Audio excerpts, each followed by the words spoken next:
Welcome to Canvas of the Heart, presented by Free Arts for Abused Children of Arizona. The mission of Free Arts is to transform children's trauma to resilience through the arts. This show is a collection of conversations that spotlight the ways Free Arts creates hope for children and teens who've experienced abuse, neglect, or homelessness. We hope you find this show to be informative, inspiring, and fun. Yes. I am recording. 3, 2, 1. Welcome back, Erina. Yes. It is hard cut, huh? Let me do it again. 3. I didn't even fade it out. I'm used to thinking the button fades, and it didn't. It just ended. It's like, that's what it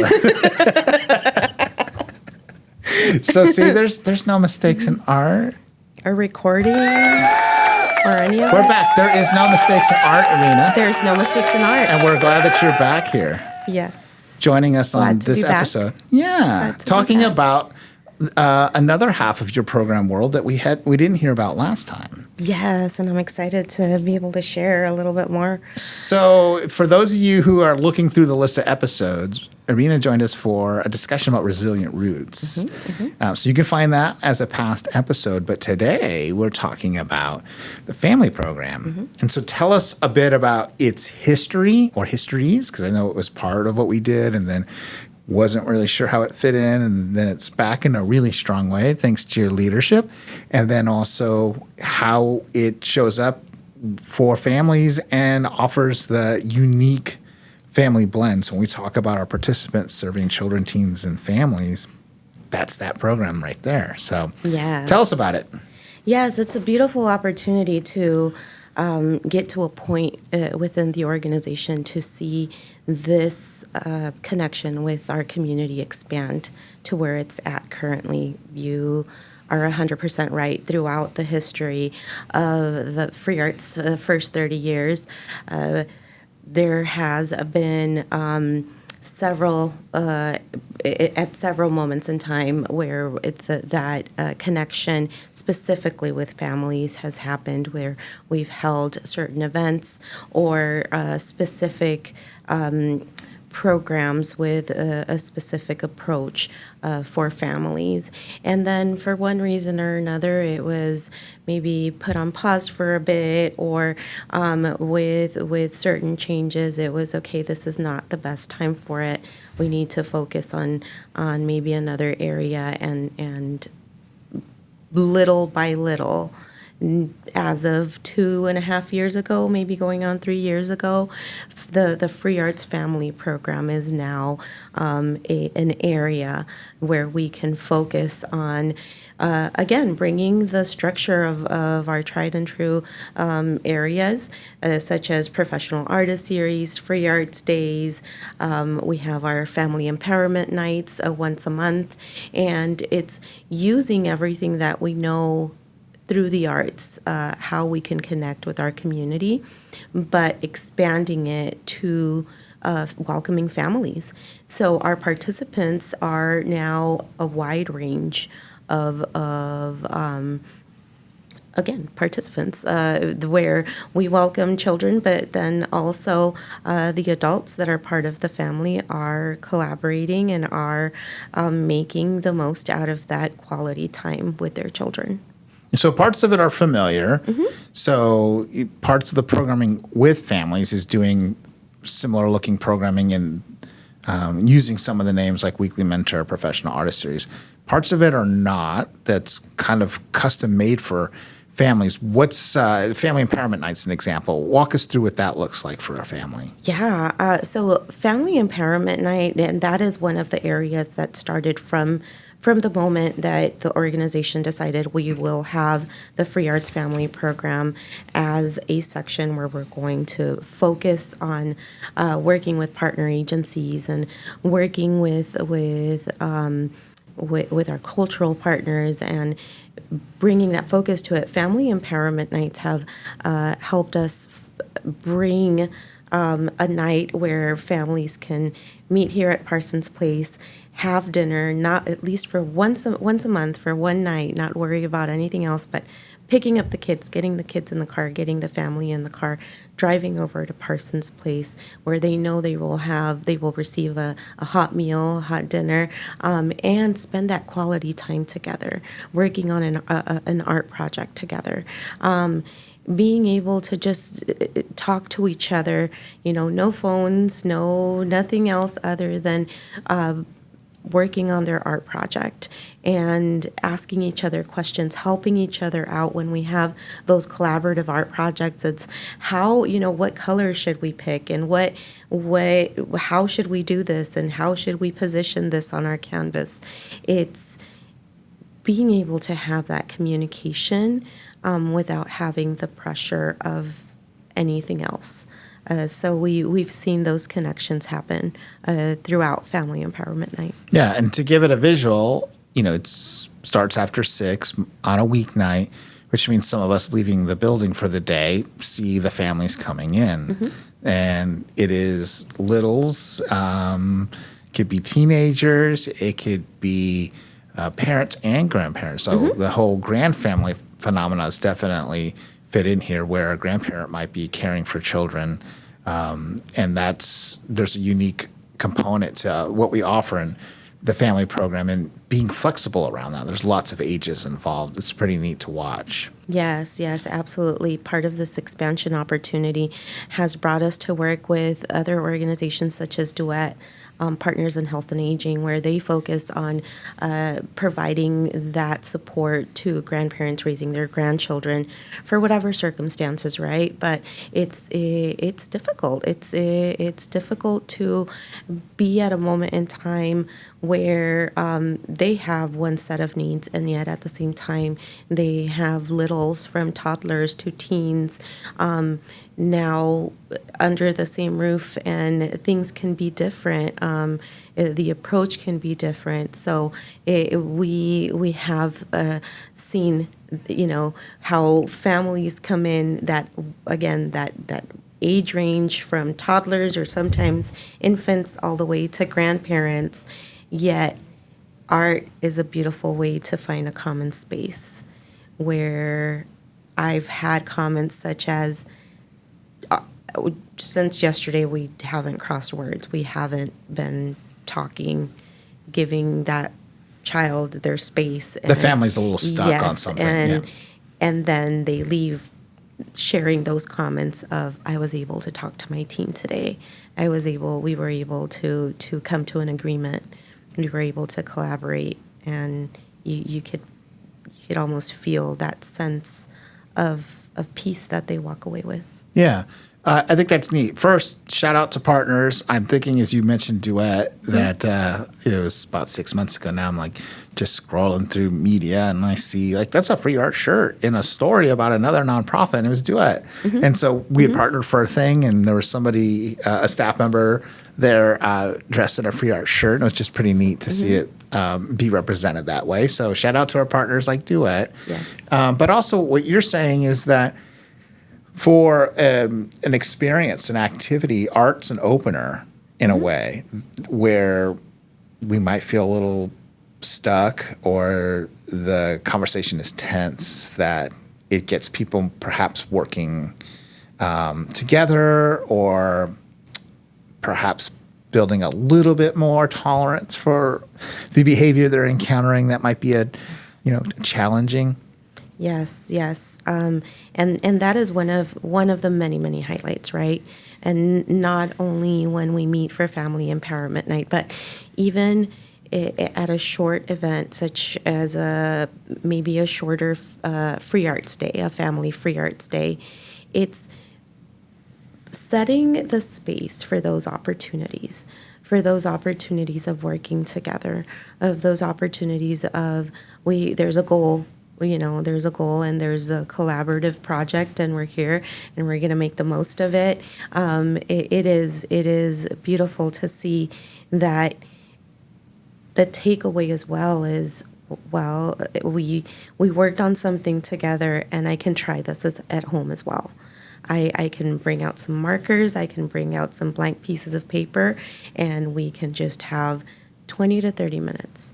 of there's nothing else going on, nothing else matters. We don't even have to talk, which that's a good way to start it. But 9, maybe 8 out of 10 times, those conversations will happen. Yeah. Even if it means, hey, are you using the blue marker? Can I use it? And then there's kindness already happening, right? There's something happening just through the use of the art supplies that when we're all sitting at the table. So yeah, it's precious. I think there's moments in families where we want the volume to go down a little bit, even if it's just for 15 minutes. We just bring it down. But then you're also saying it does that and also creates how do we just engage again after, a stressful week or time away from one another. And that's kind of the spirit of what we're doing. So if you're looking at our lineup today, we'll get to it in a second. We've brought things that could be household items, things accessible, things you can certainly get at a variety of stores at various price points, not plugging any of those stores in general, but you can find substitute activities. Because we're releasing this one originally near the holidays, and we intentionally think about how best to support families in and around and near the holidays, because that can be a challenging time for our audience because it usually is evoking some sense of change in the family structure. If we're in foster care, there's a kinship arrangement. What we consider to be home might have been changed or modified in some way temporarily or perhaps permanently. That provokes a lot of feelings. A lot of it, could be lost. And as we're young, we typically don't just state out our full emotional, bandwidth in the moment. There are a lot of adults who don't know how to do that either. And so it comes through as behaviors. And so we know that behavior is communication. It would be a mistake to let someone hurt themselves with behavior, so we intervene with that. We want to set boundaries. We can't hurt other people with our behaviors. But it also means that behaviors create an opportunity for us to engage with whole person, which is not just logically, hey, don't do that. You're a bad person if you do that. When the behavior might just be the only tool this young person has to express frustration, fatigue, loneliness, fear, all these very relatable things given their circumstance. So what we want to do here is start with a few things that anyone can take and do on their own. So we're going to talk about solo. That'll be part of my contribution to this episode. And then we're going to move towards some of these activities that, like Erina was just sharing, could be done at the kitchen table, could be done in the living room, could be done, I don't know, maybe with some modification in the car. Well, we've pulled over during a road trip where things have gotten a little out of hand and we need to kind of recenter. So the classic ones, when we think about solo, what we're thinking about with regulation is noticing that all day long, and even as I'm talking and sitting here and making these episodes and you're all watching me, I'm unaware of how I'm storing the tension of the moment. And that usually when you see yourself, you realize, do I really sit like this all day long? And you don't realize that you are leaning, you're bracing, you're pushing down. I have a car that's pretty old, works great. So I'm reluctant to get rid of it. And that means like good old me leaning over on the, I don't even know what you call the fancy thing in the middle. Somebody will help me in the audience. Anyhow, I've crushed it at this point. So it's hard plastic that's 15 years old. Leaning on it has cracked it. Well, I guess that's how I handle stress, by like leaning on things. So if I'm driving, which can be a very stressful experience, I'm just pushing the heck out of that that spacer between the two front seats. So at the console. Al speaks. Welcome to the producer of the podcast. Al has spoken and has filled us in. Yes, thank you for the prompt on what that missing piece is. So I know body is keeping tension and managing it. So you're not unique in noticing, why is my neck hurt? Why is my back hurt? Why am I stiff today? When often we work with the body, it could be exercise, could be gentle walking, could be yoga, anything that has contraction and release of our muscles, people can have these really eye-opening experiences of like, wow, I feel so relaxed, and they weren't realizing how much they're carrying. So a very basic one, and this to be done well has to be done often. So you can't wait till you're upset for it to have max impact, because what you're hoping to do is to let go some of that tension throughout your day and throughout your week, and so that it's not at an 8, and then you have the thing happen to you that pushes you over 10. So progressive muscle relaxation is kind of the go-to. And I think in a lot of counseling settings, people with anxiety are often taught and modeled this. But it starts with basic realization of the paired muscle groups tensing and relaxing. So if you're willing to do it, go ahead and we'll just show it and model it. But what we really want to do is squeeze our hands like a fist. We're going to do that for a few seconds, and then we're going to immediately relax. And then we're going to squeeze again, and then we're going to relax. And the idea is that it's progressive muscle relaxation. So as we squeeze, we're going to do that here. 1, 2, 3, 4, 5, and then we quickly relax. That it's a little bit more loose than it was the last time. And so if we do this at various times of the day, we are letting some of this go. So we will do hands one more time. 1, 2, 3, 4, 5. And we could do this with all the muscle groups going up through our shoulders. So, if you're one that loves the biceps for the whole like pump experience in the gym, you can squeeze biceps. You can feel it, and you can relax that. One you want to work up to on a regular basis is your shoulders. So this is primal. It's very instinctual that when we are under stress, we protect this part of our neck because there's important arteries and veins in here. So if we have any feeling of fear, it's very common. So then if we, to go ahead and scrunch this way. So even if we're just at a computer, realizing we missed a deadline, we do this, right? And then we work this way, and then our neck hurts, right? So even taking the hands up to the shoulders and going ahead and for a count of 5, letting shoulders go up to the bottom of your ear as much as you can get, and you would hold it. And then you would relax. You want to drop as quickly as you can without hurting yourself. But you're doing this tight. 1, 2, 3, 4, 5, and then relaxing. You could do this throughout your arms and shoulders. You could do this with your quads. You could do the hamstrings. All of these things can be done as you're sitting. They can be done in the car. You could be done in the waiting room, someplace that's kind of getting you a little anxious. And yeah, you might not look like your neighbor, but I guarantee you in a large enough group, people will know what you're doing. And it might be, that friendly wink of like, yeah, you're taking care of yourself. Do what you need to do. So that's progressive muscle relaxation. So the other things that can come with us, and sometimes we plan these ahead of time. It is perfectly okay to recognize whenever I smell this perfume or this particular scent, I feel joy and happiness. So one of the things that I notice, and we actually have a row of these orange trees on the backside of our property in a neighbor's yard. So that means late January, February, and into early March when citrus is really coming through in our zone.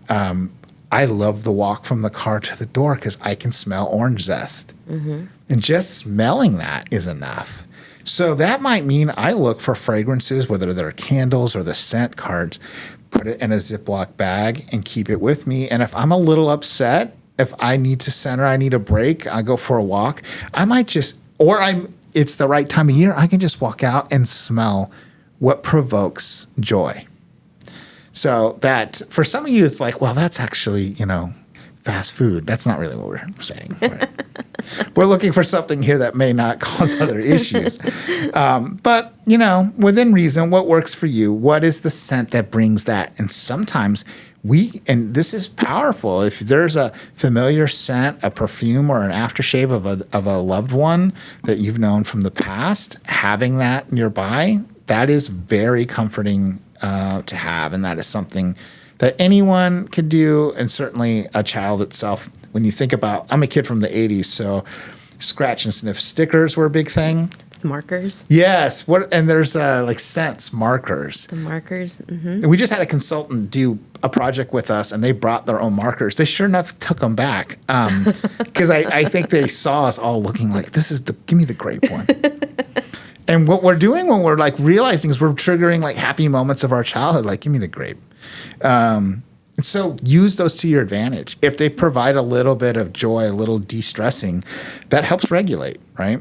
sound does too. So picking the music that matters to us. Even as we're prepping today, Al and I, now that he's been introduced on the podcast, we're talking about the music that we use here and which playlists. And, we're at work. We want it to be a positive environment. So today was Safe for Work, Good Vibes on Spotify. And it does change the mood, right? Like there's nothing that's going to provoke difficulty in the lyrics or the actual art. Enjoy it for what it's worth. Now, I tell this story often about this example, and it's at the expense of my wife, but she thinks it's funny too. And so she will often tell me, hey, when you're gone out of town and I can't sleep because you're not here, I'll put on one of your podcasts and it'll make me go to sleep. And so it's okay to laugh at that one because she means it to be endearing, but we know I bore her. So it's okay, hon. Anyhow, the idea being the sound of the voice of your dear loved ones can be very soothing. And so if you have some form of that, or you might go as far as create it. One of my kids, I won't out which one, used to be very afraid to get on airplanes. And so when they would go visit in-laws and I wouldn't go, I'd make little recordings for them so that they could listen to them when they were sitting on the plane. And how comforting is it as a child to hear your dad say, these are the noises. This plane is built to fly. It's a physics, not even miracle. It's built. When this thing gets wind and lift, it wants to get in the air. It wants to get you safely. The pilots do too. All these comforting reminders about that. And that's intentional. We built that ahead of the time. And so the last one here about body that I want to point out is the use of tapping. I attended the Resilience Summit in Tucson, so shout out to them and a very, I think, wise and progressive county school system that is supporting really trauma-informed care in the school environment, had these cards with tapping. And the tappings were like at essential like nerve places in our face and shoulders, starting with like between the eyebrows, side of the eye, underneath the nose and underneath the chin, a little bit, I believe, under the ear. But what you're doing here is just simply embracing your own skin with your own finger. It's not hard, but you also provoking that nervous system to loosen up just a little bit, because not only do we have a little bit of tension in our fingers and our hands and our shoulders, but we're carrying it in our face, and we know that. I'm at the age now where people think you're upset, and it's just middle age. But that's the tension of having lived a while, and those muscles and tendons all move and relax. And so we know, yes, exactly. The worry lines are here. The worry lines on the shoulders. And that's, to me, it's just trying to focus, but like it's your biology. And so getting in touch with that does a soothing thing to our nervous system. I think there's tapping points in the hand too. So those are things that you can do, and these are things you can take with you that are really not intrusive to the environment. You can take them with you. You can teach them. When I did school counseling, I would often teach these things to children as young as first and second grade. I mean, you find things they can understand and can do. But they take a little practice, and you have to use them before there's a crisis event. So if you get a flat and you're really scared, it's midnight and you don't know what to do, like progressive relaxation may help a little, but you're in a stressful event. Mm-hmm. So often people would come and say, it didn't work. And it's like, well, tell me what happened. And they'd never tried it before, and they're at a max event. I'm like, great, this is good aftercare, but it's not necessarily going to work as quickly as it could in the moment, but it will get you to the next place. And this is really about day-to-day maintenance over how much tension I'm carrying in my body. Every time you donate to Free Arts, something amazing happens. How? Let's paint a picture. Each penny we receive helps us deliver trauma-informed arts programs in a safe space where children can express themselves. We partner with more than 40 different child welfare agencies, a community that reaches over 17,000 children annually. So when you give, you help us turn trauma into resilience. Visit freeartsaz.org to donate and transform countless lives today. Those are the first things we want to talk about with regulation. Solo regulation is what we're calling that component. What we want to talk about here is uniquely the activities you put into the family program that are about co-regulation. So the co-regulation part here is the family can do these together and very powerfully, caregiver and child. So no matter the size of the family, this adult-child relationship doing regulation together is an important thing and can be fun. So it's okay that it's fun, it's okay that it's playful, but it is also still providing that sense of soothing to the nervous system. So we were going to start with a couple that are, again, related on the body, and you've brought some props. Yes. So I'm going to hand it over to you for this part. I try to bring some fun props that, as you said earlier, could be obtained just about anywhere. As we continue to work with families, and I hate to sound like a broken record, but again, the age range, right? And as we continue to work with families that have experienced trauma, and yes, our focus here at Free Arts is using the arts to help us process some of those traumatic experiences. And what happens when we need a little bit of a break from the art project that we're working on, because we need to tap into some of the things that we can do no matter where we are, such as movement or breathing. So I want to go into movement right quick to begin. I brought some fun hula hoops because we have learned that that is one of the ways that families can have a hula hoop contest. You know, we can roll it back and forth. We can, if there's 6 people in the family, let's see how much time we can, roll it to each other without it falling on the ground. And it's that focus. So the whole family's working like a team toward the clock. Yes, okay. yes. I have learned all of the games and all of the things you can do. At first, when I purchased the hula hoops, I'm like, okay, who can hula hoop the longest? But then I always learn from the kids, right? Because it's like, okay, well, who can twirl it around their arm the longest? Mm-hmm. Who can twirl it around their leg the longest? And they keep expanding. And then the next family member is, well, who can do this with it the longest? And before you know it, the adults, you could see that inner child coming out. Well, when I used to do this, I would do it this way, or I learned how to do it this way. And you see that joy starting to come out as they're playing with the children and their families. As parents, caregivers, the adults give themselves that chance to just enjoy the moment. While they're doing all of this, they're moving their body. And what happens when you move your body? You're breathing. You need to kind of balance out your breathing with the movement that you're doing, right? And that's bringing oxygen to our bodies. So that little by little is helping us ground and self-regulate through fun playing. Yeah, fun playing, and then reminding people to breathe, because you could definitely see people at the gym that are working through sets and holding their breath because they're the ones turning red. It's like, this will be better for you if you breathe in and out in a timed fashion, but provoking that or inspiring it with a little bit of activity can help us remember how important that is, that the breath is here even as we're doing different things or experiencing different things. And I started bringing our breathing and movement bin to just about all of our family activities, just to have as an alternative, right? Because, yes, who doesn't love art? No one at Free Arts and no one at Free Arts, and no one that comes to our events, because even if you don't want to try it at the beginning, you end up walking away with an art project. It is infectious. Because you give it a chance. But if you need that break, even at that moment, or you walk in and all of the art projects or whatever we have is overwhelming, but movement and maybe sports are your thing, this is a fun way of, let's try to do a little bit of movement, and then maybe that will calm the nerves, and then we can give these other projects a chance. And we've seen that it works.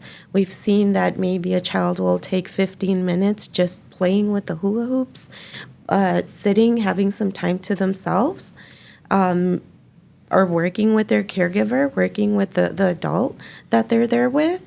And then before you know it, they want to know what else we're doing, what other projects. Okay, now I'll give this a chance. Leads to more curiosity. Yes, yes. And I recently learned, because we've had our movement been at a couple of events now, I recently learned that while waiting in line, there was a caregiver and the child who were moving with an invisible hula hoop. Okay. Because it was getting stressful and because the child was getting anxious and how much longer do we have to stand here?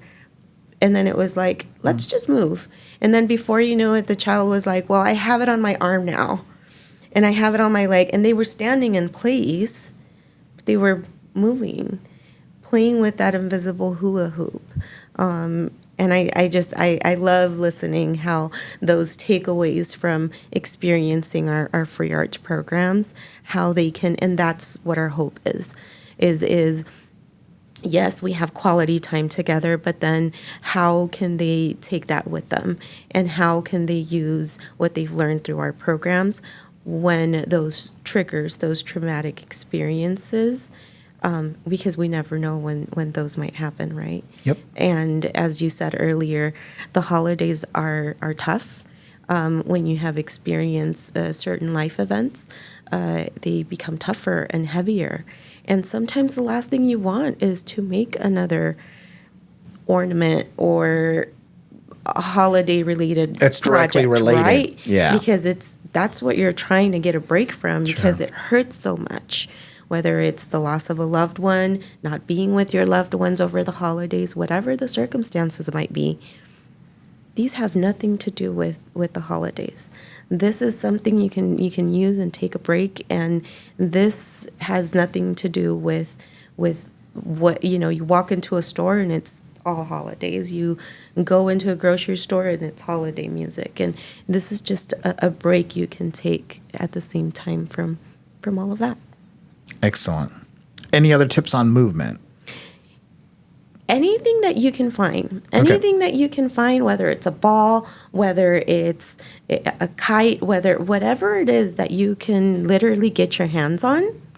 And even we've done also the invisible ball, where we start, making that energy ball. That energy ball, and we throw it. And at first, you don't even, it's when emotions get heavy and hard, speaking sometimes gets heavy and hard. So you don't have to talk. Sometimes you don't want to talk about it. You want to feel seen and you want to feel heard. And we could say, well, how do you want to feel heard if you don't want to speak? Especially with our teenagers, that could be the case. You want to feel heard by movement. It's hard to explain, but with even with that invisible energy ball, we can have that connection without jumping into a full conversation. What's wrong? What happened? What? Right. I like how the props work, but you're also telling us imagination is there. Yes. And we can use that all the time. That's a great reminder about that. We want to talk about two other things. One is breathing-related activities. So there's a couple of options. We have practiced quite a bit of the box breathing, which is, you inhale for a count of 4, you hold for a count of 4, and then you release for a count of 4, keeping it nice and simple, right? You can do a count of up to 7 and then hold for 4. The count, it all depends. It all depends on the age as well. But again, as you were saying earlier, sometimes when we are at 10 already, it's so much harder. It's so much harder to even hold for a count of longer than 4 because your body is already... It's taking a lot of energy. Yeah. So I'm going to stick to the count of 4 for the sake of, again, just time. And we have bubbles, and we have our fun little wands here. So it's being able to breathe in, count of 4, you hold in for a count of 4, and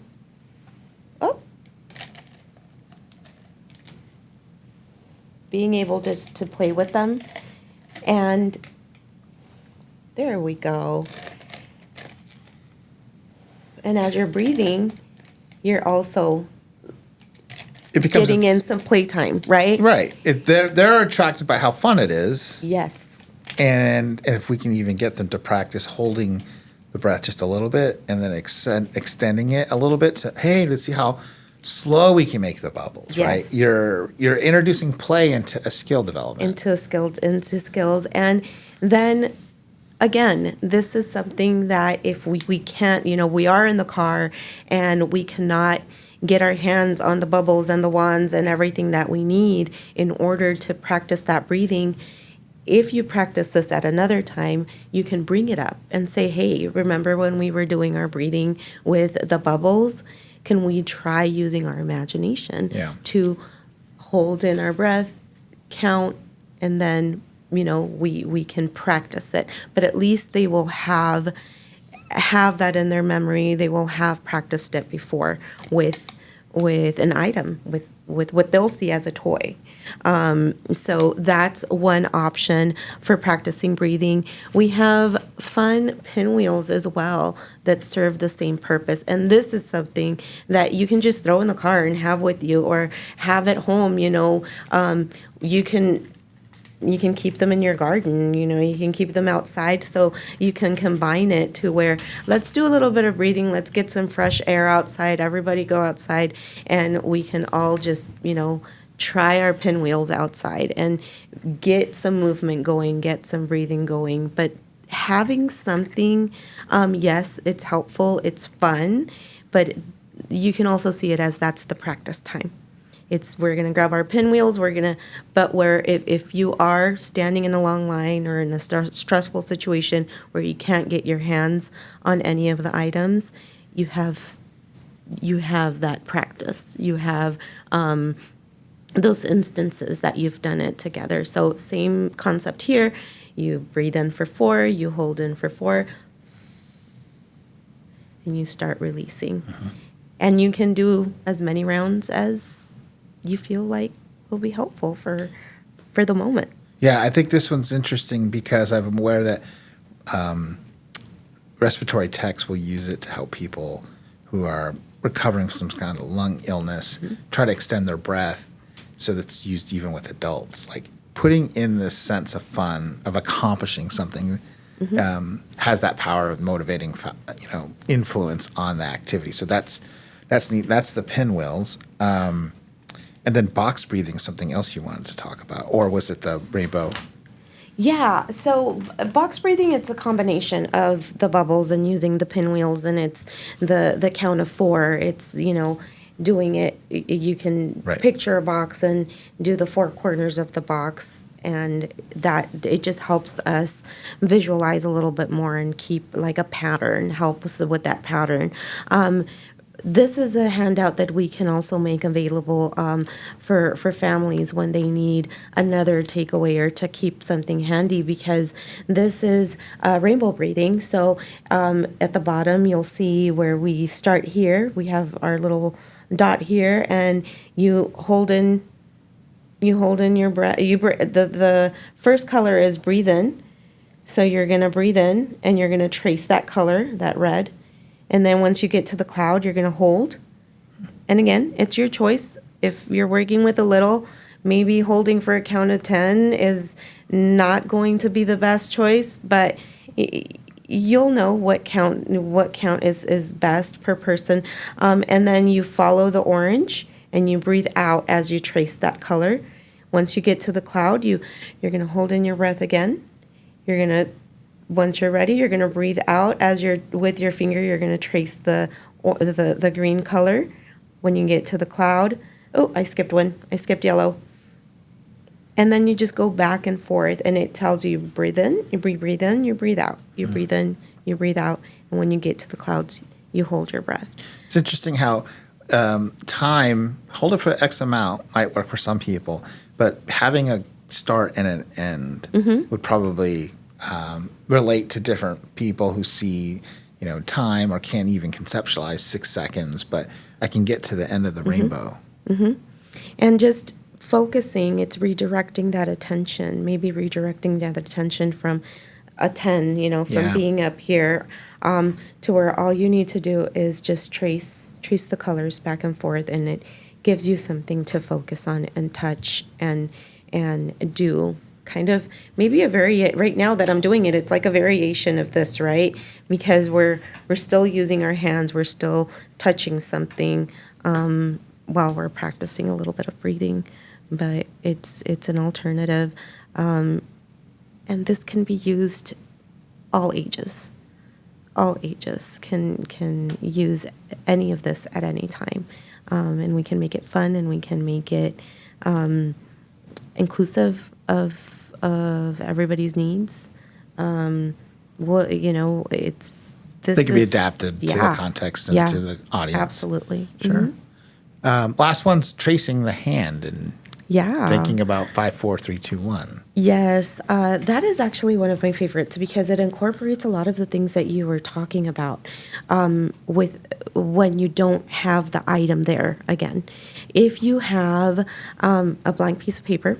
If you have a blank piece of paper, a pen, a pencil, anything to write with, again, you're maybe at a doctor's office and you are feeling a little anxious about the appointment, and all of a sudden you just need, you're going to need some time before they call your name, or you're with the kiddos at a dentist appointment, whatever that may look like. If you could get your hands on a blank piece of paper and something to write with, what you're gonna want to do is take that blank piece of paper, trace your hand. Once you've traced your hand, you're gonna think of at least 5 things you can see, and you can, inside of that hand that you traced, you can write or draw those 5 things you can see. Right now, I can see a TV, I can see our hula hoops. I can either draw them or I can write the word. You can move into 4 things you can touch. What are 4 things that I can touch right now? I have my chair, I have this cup here, I have my paper, I have my pinwheels. Again, it's thinking about what are those things? What are those things that or what everything that we're sharing could be modified, as you said. What are 5 things I like to see that help me feel safe and relaxed? What are those 5 things that I like to see, I like to touch, I like to hear, I like to smell? What is that one word? Right. Or even saying my name. Or the 3 positive things I've heard about me. Yes. Yes. But it is doing a countdown, and the more you get your brain to focus on something that usually makes you feel safe, and comfortable and calm, then it's allowing yourself that break to start coming down from that 10. Yep. So regulation coming back, right? And I think the last thing I want to point out, these are all wonderful. Adapt them, take them, even share yours with us. We'd love to learn what you're doing. Yes. Is the difference really is not that regulation doesn't happen, but often for those that have been through some adversity or trauma, regulation takes longer periods of time. And some people start at a higher level. And so they're very quickly at, 8, 9, 10 on a 10 scale because they're always at 5. And so over time, if we can lower that number, there's more space for their feelings while they can function in what would look like a typical fashion for them. So that's the goal. And I think these are great reminders of both acknowledging the challenges of the time, that it is tough to be in a family and to get along all the time, but there are some creative and playful ways that we can re-engage with each other that kind of change perspective and respect our biology at the same time and help that time window of regulation come down for us. So thanks, Erina, for coming on today. Thank you. And sharing these activities for our audience. And so on that note, that's it for this episode. Thanks, and we'll talk to you soon. Thank you for listening to this episode of Canvas of the Heart. We'd love to hear your questions and feedback by email at hello@freeartsaz.org. You can find more information about Free Arts by visiting our website at freeartsaz.org. We'd like to thank the many individual and corporate donors and the hundreds of volunteers that make Free Arts programs possible. Take care, and we will talk to you soon.